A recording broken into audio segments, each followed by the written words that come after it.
ছাত্রকে শাসন করতেই গ্রেপ্তার শিক্ষক। আদালতে যা বললেন বিচারক, শুনে অবাক সবাই।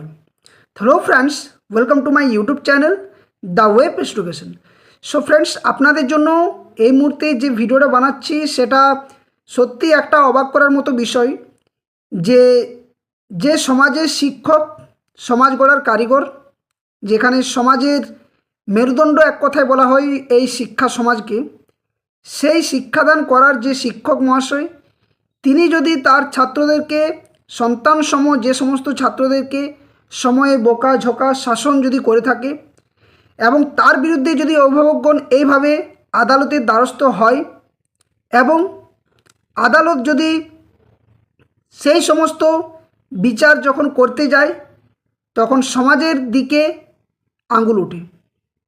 তো আজকের বিষয়টা বা ভিডিওটা একটা অন্য পর্যায়ে, অনেকেই আমার চ্যানেল ভিউয়ার্স রয়েছেন যারা অনেকেই শিক্ষক মহাশয় রয়েছেন, তো তাদেরকে শতকোটি নতমস্তকে প্রণাম, কারণ আমরা এই শিক্ষায় শিক্ষিত হইনি, যেখানে একজন শিক্ষক মহাশয়, যেখানে পিতামাতার সম একজন শিক্ষক, যিনি মা বাবার শিক্ষার পর প্রথম যেখানে স্কুল শিক্ষার ধাপ, সেখান থেকে ওনাদের শিক্ষাতে এত বড় অনেক সমাজ গড়ার যে দায়িত্ব, সেই দায়িত্ব শিক্ষা কিন্তু দিয়ে থাকেন। তো যে ঘটনাটা ঘটেছে সেটা আমাদের পশ্চিমবঙ্গ রাজ্যের, এবং একটা শিক্ষিত হয়ে বলাটা খুবই যে লজ্জার বিষয়। এই ধরনের ঘটনা যখন ঘটে বলতে একটা অবাকই লাগে যে আমাদের যেদিন থেকে এই শিক্ষক সমাজকে তাদের যে হাতের ছড়ি বা লাঠিটা যেদিন থেকে সরিয়ে নেওয়া হয়েছে, সেদিন থেকে এই ধরনের যে ঘটনাগুলো সেগুলো প্রায়শই ঘটে চলেছে। তবে আজকের ঘটনাটা আপনারা যদি শুনেন একটু সত্যি অবাক লাগবে, এবং ভিডিওটি যদি দেখেন, শিক্ষক মহাশয় তিনি আদালত থেকে বার হওয়ার পর যে প্রতিক্রিয়া দিয়েছেন সেটাও আপনাদের সামনে শেয়ার করব। তিনি কি বললেন, ঘটনাটা কী বা ঘটেছে, একদম ডিটেলস আপনাদের সামনে তুলে ধরার চেষ্টা করব। তো সকলে ভিডিওটা শেষ পর্যন্ত দেখবেন, কেউ স্কিপ না করে। আর সকলকে অনুরোধ করব ভিডিওটা শেয়ার করার জন্য, কারণ এই ধরনের বিচক্ষণ ঘটনা যেন আর এই শিক্ষিত সমাজে, আধুনিক সমাজে যেন না ঘটে। কারণ দিনের পর দিন এই সমস্ত ঘটনাগুলো ঘটছে, সেখানে যদিও শিশু শিক্ষার্থী যে শিক্ষার যে অধিকার এবং বর্তমান যে শিক্ষা ব্যবস্থা, শিশুকেন্দ্রিক শিক্ষা ব্যবস্থা, শিশুদেরকে অবশ্যই সেখানে আনন্দে, খেলার ছলে, মজার ছলে, বিভিন্ন ক্রিয়েটিভিটি দিয়ে শিক্ষাদান করাটাই উচিত। কিন্তু মাঝে মধ্যে বকাঝকা করা বা শাসন করা অবশ্যই একজন শিক্ষক বা শিক্ষিকার দায়িত্বের মধ্যে বর্তায়। এবং এই নিয়ে এমনও কিছু সমাজে অভিভাবক রয়েছেন যারা সেটা একটা ক্রিমিনালের চোখে শিক্ষক শিক্ষিকাদের বা এমনকি শিক্ষক সমাজকে দেখছেন। তো এই ধরনের যাতে আর দ্বিতীয় আমাদের রাজ্যে, এমনকি সারা দেশ বিশ্বজুড়ে যেন না ঘটে এবং এই ধরনের ঘটনার যেন না শিকার হন কোনো শিক্ষক শিক্ষিকা, সেটাই আমার এই ভিডিওর মধ্যে বার্তা। তো কি ঘটেছে একদম ডিটেলস আপনাদের সামনে আলোচনা করব। তো প্রথমত আপনারা দেখুন যে শিক্ষক মহাশয় আদালত থেকে বার হওয়ার পর কি বলছেন, একদম ডিটেলস জানুন। তারপর আমি ডিটেলস ঘটনাটা বলছি যে কি কি ঘটেছে। তো অবশ্যই চ্যানেলটি লাইক করবেন, শেয়ার করবেন, আর যারা চ্যানেল নতুন ভিউয়ার্স রয়েছেন অবশ্যই বলবো চ্যানেলটি সাবস্ক্রাইব করে পাশে থাকা বেল নোটিফিকেশন অন করবেন। তো চলুন দেখা যাক শিক্ষক মহাশয় কি বলছেন। গত 2-3 দিন ধরে যে হতাশা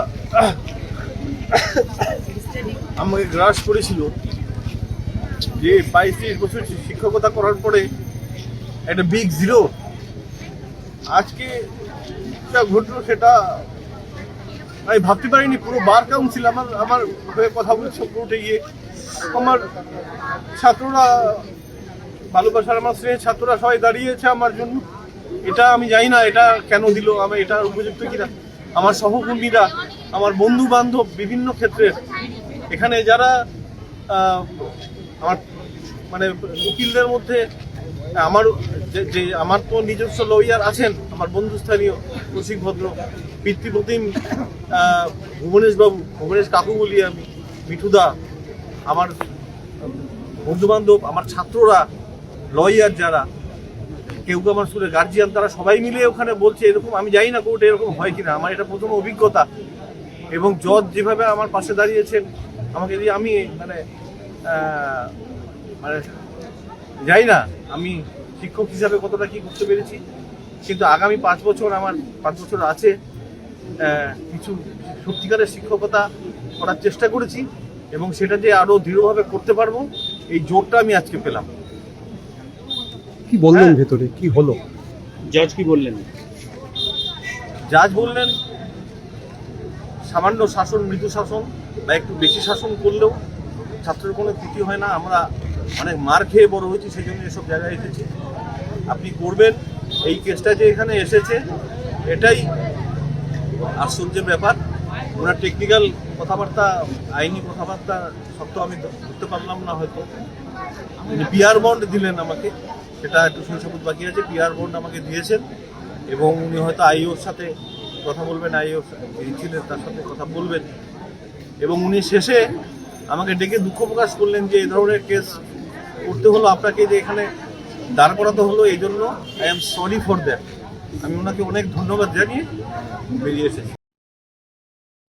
তো আপনারা দেখলেন যে একজন শিক্ষক মহাশয় উনার বাকি যে ছাত্র যারা আদর্শ মানে এবং বাকি যে উনার কলিগ বা সহকর্মী যে সমস্ত শিক্ষক শিক্ষিকা রয়েছেন সত্যি চোখের জলে ভাসিয়ে দিয়েছেন এই মুহূর্তে।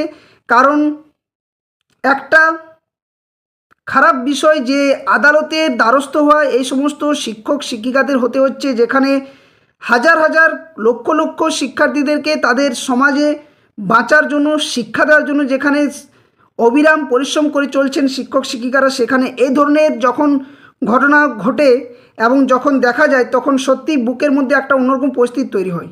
কারণ অনেকেই শিক্ষা গ্রহণ করেছি, আমরাও শিক্ষা লাভ করেছি, কিন্তু এই ধরনের যে প্রতিক্রিয়া বা এই ধরনের ঘটনা ঘটাটা সত্যি একটা খারাপ লাগার অনেকটা বিষয়। তো কি ঘটেছে একবার ডিটেলস জানা যাক, তাহলে ব্যাপারটা বুঝতে পারবেন। তো দেখুন কি বলা হচ্ছে। প্রথমত, ছাত্রকে শাসন করায় শিক্ষকের বিরুদ্ধে মামলা, রায়দানে বিশেষ বার্তা বিচারকের। এটা হচ্ছে আজকের মূল যে বিষয় সেটা। তো কি বলা হচ্ছে না, ছাত্রকে শাসন করতে গিয়ে শিক্ষক জড়িয়ে পড়লেন আইনি মামলায়। অভিভাবকের অভিযোগ যে রীতিমতো কাঠগড়ায় তাকে দাঁড়াতে হলো, কাকে না শিক্ষক মহাশয়কে। ঘটনাটি ঘটেছে মাথাভাঙ্গায়, যেখানে তুমুল শোরগোল পড়ে গিয়ে এই ঘটনাকে কেন্দ্র করে। তবে তাৎপর্যপূর্ণ বিষয় হলো এই মামলায় আদালত কক্ষই শেষ পর্যন্ত শিক্ষকের পক্ষ নিল এবং স্পষ্ট জানিয়ে দেওয়া হলো যে শিক্ষকেরা শাসন করেন বলেই আমরা বড় জায়গায় পৌঁছতে পারি।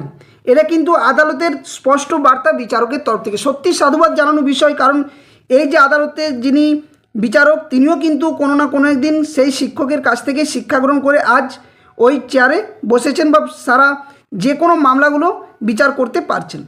তো ঠিক কী ঘটেছিল ঘটনাটা না, প্রাপ্ত রিপোর্ট অনুযায়ী জানা যাচ্ছে যে সম্প্রতি মাথাভাঙ্গা হাই স্কুলের শিক্ষক তন্ময় চক্রবর্তীর বিরুদ্ধে এক ছাত্রের অভিভাবক গুরুতর অভিযোগ তুলেছিল। মূলত ছাত্রকে কেন শাসন করা হয়েছিল সে নিয়ে প্রশ্ন তুলেছিলেন অভিভাবক। এরপরেই অভিযোগের ভিত্তিতে মামলা দায়ের করে পুলিশ। শিক্ষককে গ্রেপ্তার করার পর গতকাল অর্থাৎ শুক্রবার তাকে মাথাভাঙ্গা আদালতে হাজির করানো হয়। সেখানে বিচারক শিবম মিশ্র শিক্ষকের বিরুদ্ধে দায়ের করা অভিভাবকের অভিযোগপত্র দেখে অসন্তোষ প্রকাশ করেন। তার স্পষ্ট কথা যে এই ধরনের অভিযোগ গুরু এবং শিষ্যের সম্পর্ক নিয়ে প্রশ্ন তুলছি। শিক্ষকেরা শাসন করেন বলেই আমরা আজ এই জায়গায় পৌঁছেছি। তো কি হচ্ছে তারপরে না, শিক্ষককে পরে ফুল দিয়ে সংবর্ধনা ছাত্রছাত্রীদের। যখন শিক্ষক মহাশয়কে বিচারক যখন বলেন যে অবশ্যই শিক্ষকের পক্ষে রায়দান আসে এবং শিক্ষকের শাসন করাটা এটা জরুরি আবশ্যক রয়েছে, তখন তারপরে যখন শিক্ষক মহাশয় সে আদালত থেকে বেরিয়ে আসেন, আপনারা দেখলেন ভিডিওটা, সেখানে চোখের জলে ভাসিয়ে পড়েছে বা ভাসিয়ে দিচ্ছেন অনেক তার সহকলিগ যারা রয়েছেন, সহকর্মী, এমনকি অনেক আদর্শ অনুপ্রাণিত পথপ্রদর্শক ওই শিক্ষকের যে সমস্ত ছাত্রছাত্রীবৃন্দ রয়েছেন তারা। তো আদালতের তরফে জানা গিয়েছে এই মামলায় আদালতের প্রায় সব আইনজীবী ও সরকারি আইনজীবীও শিক্ষকের কিন্তু পাশে দাঁড়ান। জানা গিয়েছে বিচারক শিক্ষক তন্ময় চক্রবর্তীকে পিআর বন্ডে মুক্তি দেন এবং তদন্তকারী অফিসারকে এই ধরনের মামলা শুরু করার কারণ ব্যাখ্যা করতে কিন্তু বা জানার যে ব্যাখ্যা করার নির্দেশও কিন্তু দেওয়া হয়। তারপর কি বলা হচ্ছে না, এদিকে এই রায় পাওয়ার পরেই আদালত চত্বরের বাইরে শিক্ষকের অপেক্ষায় দাঁড়িয়েছিল স্কুলের ছাত্রছাত্রীরা এবং শিক্ষক বেরোতেই ফুল দিয়ে তাকে সংবর্ধনা জানানো হয়। সেই মুহূর্তে সব মিলিয়ে ছাত্রকে শাসন করা থেকে শুরু করে শিক্ষককে কাঠগড়ায় দাঁড় করানো নিয়ে সমাজে এক বিরূপ প্রতিক্রিয়া তৈরি হয়েছে। তো এক্ষেত্রে শিক্ষক মহাশয় তন্ময়বাবু কি বললেন না, গোটা ঘটনায় শিক্ষক তন্ময় চক্রবর্তী আবেগাপ্লুত হয়ে জানান, এত বছর ধরে শিক্ষকতা করছি, কোনো দিনও এমন অবস্থার সম্মুখীন আমি হয়নি। বরাবরই চেষ্টা করে গেছি ছাত্রছাত্রীদের সুশিক্ষা দেওয়ার, কিন্তু এই অভিযোগ আমাকে এতটাই হতাশা করেছিল যে কিছুদিনের মধ্যে আমি ভেঙেই পড়েছিলাম।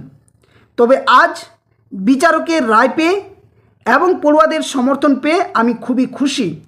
আগামী দিনেও আমি নিষ্ঠার সঙ্গে শিক্ষকতা করে যেতে চাই।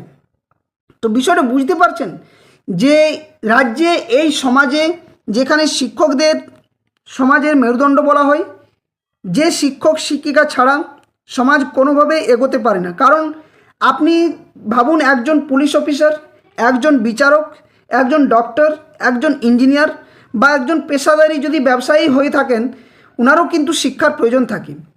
আর এই শিক্ষা কে দিয়ে থাকেন? সেই শিক্ষক। সেই শিক্ষক যদি এই সমস্ত ছাত্রছাত্রীদেরকে শাসনের মধ্যে দিয়ে একজন পুত্রসম পুত্রীসম যদি আদরের সহিত বকাঝকা না করে, তাহলে শিক্ষা কোনো দিন সেই পর্যায়ে যায়নি। অর্থাৎ যেখানে শিক্ষার ক্ষেত্রে যেমন শাসন রয়েছে, তেমনি আদর, যত্ন, স্নেহ, ভালোবাসাও রয়েছে। তো আপনারা শিক্ষক মহাশয়ের যে ভিডিও সেটাও দেখলেন, কী বিষয়টি উঠে এসছে এবং আপনাদের সামনে এই তথ্যটাও শেয়ার করলাম। তো আশা করছি আপনাদের সকলের কাছে ইউটিউব চ্যানেলের পক্ষ থেকে একটাই অনুরোধ যে নিজের সন্তানকে শিক্ষা দিন। অর্থাৎ মানুষ হলেই যে মানুষ হতে পারবে সেটা নয়, শিক্ষা সবথেকে বড় জিনিস, যেখানে মানুষের সাথে ব্যবহার, মানুষের সাথে সম্মান, মানুষের সাথে আবেগপ্রবণ ভালোবাসা, এই সমস্ত বিষয়গুলো থাকাটাই জরুরি। কারণ শিক্ষা মানে এমন নয় যে আপনি কোনো একটা বিশাল বড় লয়ার, কোনো ব্যারিস্টার হয়ে গেলেন বা কোনো একজন বিশাল বড় পুলিশ অফিসার হয়ে গেলেন, সেটা নয়। শিক্ষা হচ্ছে মানুষকে শেখায় পথ চলার, সমাজে চলার পথে আপনার নিজের দৈনন্দিন জীবনে প্রত্যেক মুহূর্তে শিক্ষা আপনাকে শেখায় আপনি কিভাবে মানুষ হবেন, সমাজের কাছে একজন পরিচিত মানুষ হয়ে উঠবেন। তো প্রত্যেক অভিভাবকদেরকে একটাই বলবো যে ছাত্রকে যেমন প্রশ্রয় দিচ্ছেন ঠিক আছে, কিন্তু এতটাও প্রশ্রয় দেবেন না যে যাতে করে ঠিক সময়ে সেই সন্তানদেরকে বা সেই ছাত্র যারা রয়েছেন তাদেরকে এতটাই উপরে তুলবেন না যাতে করে শিক্ষক মহাশয়ের বিরুদ্ধে কোনো বিরূপ প্রতিক্রিয়া পড়ে।